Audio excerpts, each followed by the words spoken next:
24th of August 2022. In this Skidmark, I want to talk about Ukraine specifically. There is so much bullshit that is being spread around by the media, and there are so many questions that are simply not answered. And then there is all this smoke and mirrors from the Western governments with which they are trying to justify their irrational actions in Ukraine.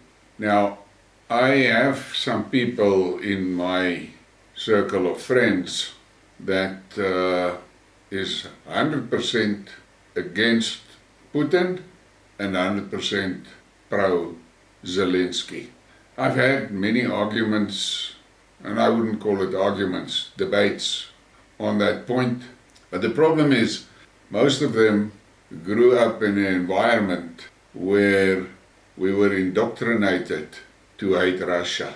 No details, just a simple fact: hate Russia. And it is hard for a person, especially when you are in your 60s, to accept that you have been fed bullshit for your whole life, and what you believed to be true is actually false. And that takes a major mind shift. But the Zelensky fiasco, I call it a fiasco, that Zelensky show that has been put up in Kiev has been carefully scripted to reflect a specific narrative. And it was amazing that the Western media didn't make a big song and dance of it when Zelensky cleaned out his opposition parties, and it was also not widely publicized when he closed down most of the media and television stations in Kiev. That was also not given any airtime. And many of the opposition politicians are in jail today, and journalists are fearing for their lives. Kiev is maintaining a kill list on the web, and that tragedy of that journalist from Russia that was blown up is a reflection and an indication of the dangers for journalists in that part of the world. So all of these undemocratic moves that Zelensky has implemented, that does not get airtime. And then he did that. He's moving towards digital IDs for people with social scoring and all of that, all WEF rules, but that is also not given airtime. And he's everywhere, in the UN, in the American House of Representatives, at festivals, all over the world. His face is there. He's in every parliament. He goes to Greece and he faces the Greece parliament with a Zazi in uniform next to him. These things just does not make sense. And the West is always quick to talk about democracy. What democracy is there in Kiev? That's not a democracy. But we have to accept what they tell us and just listen to it. Well, me personally, I have got zero time for Zelensky, and it is just a matter of, I think it's a matter of time before his light's gonna go out, because he is very fast losing his value to the West, because things are not going well in Ukraine. And I can remember in late February, March, April, I couldn't open my Twitter feeds without being engulfed by Ukrainian flags. Every second profile had a flag on. Not every second one. Maybe 5 in 100 didn't have a flag on. And I landed myself in the hot water with the Twitter rulers about things that I posted. I got involved in severe issues with the fake news that was published, and yes, that was it. But I must say, today it's rare to see a Twitter profile with a flag on, a Ukraine flag on. And then let's talk about some realities. This is Alexei Danikov, the Secretary of National Security and Defense Council of Ukraine. We have to find those rats and poison them. Some in Ukraine are craving a massive purge. He claimed that he would like to purge all Ukrainians to find if any of them are collaborating with Russia. Many Ukrainian citizens have relatives in Russia or in Donetsk or Lugansk People's Republics. It is quite possible that even for communicating with their relatives, they could be categorized as rats. And this is what the West is supporting.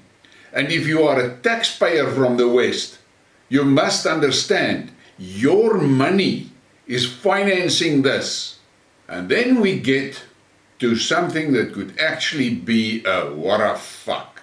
Zelensky, if Russia does arrange a trial over Azovites, this will be the line after which any negotiations are impossible. Russia will cut itself off from negotiations. There will be no more conversations, Zelensky said tonight. Who the hell does he think he is? He cannot dictate anything to Russia. The best for him is to go on his knees and beg for forgiveness and beg them to save his life. This guy is dangerous, and he's taking a lot of the white stuff, it seems to me, to make a stupid statement like this. And what he is actually saying here is that they do not want the truth about the Azov Brigade to come out. That is why they bombed that detention center where the Azov prisoners of war is kept. That they are shit scared of the fact that's going to come out at these trials. Vladimir Zelensky said that negotiations between Kiev and Moscow would be impossible if a trial of Ukrainian prisoners of war takes place in Mariupol. And who said that we need negotiations? And the cages for the Ukro-Nazis are already ready. This guy. And there's just the same story in another news feed. Zelensky threatens to never negotiate with Russia if Azovstal Nazis trial starts in the DPR. If Russia nevertheless arranges a trial of the Azovites, this will be the line after which any negotiations are impossible. This guy, he is suffering from illusions of grandeur. He's going to get his butt kicked properly. And then we get this out, also from the Zelensky government. We should kill as many Russians as we can, Ukrainian diplomat. Ukraine is doing its best to kill as many Russians as possible, Kiev's ambassador to Kazakhstan said on Monday. Speaking to a local blogger, Petrov Vrublevsky was asked to comment on the ongoing conflict. What can I say? We are trying to kill as many Russians as possible. The more Russians we kill now, the fewer our children will have to kill. That's it.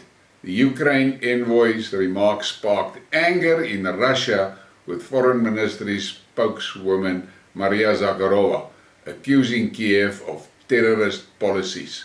And I did read somewhere that the Kazakhstan government has summoned this guy to come and explain. And then something that the Western taxpayers can drink a toast to, because here they know at least where some of their money has gone. Last month, Ukraine's parliamentarians voted to give themselves a 70% salary increase. Filings indicate the raise was enabled and encouraged by the billions of dollars and euros of aid that have poured in from the US and Europe. And what can I say? All I want to say is this. The West, the Western governments, that EC cretins sitting in their ivory towers, and those neocon warmongers sitting in the shithouse in the USA, they have made a decision to pour all the money into Ukraine and all the weapons, regardless of what the citizens say. Now in Europe, the citizens are facing a horrific winter without energy. The American population is suffering from inflation and cost of living that is out of hand, but the leadership, they are happy because they are busy driving an agenda towards a goal that none of us have the faintest idea what that goal is. And they are happy on that road. In the meanwhile, the citizens of their countries is on a roller coaster to hell.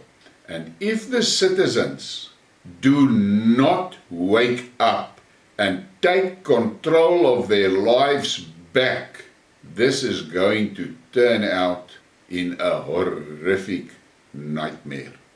From me, Zelensky is bad news in every aspect that you want to look at it.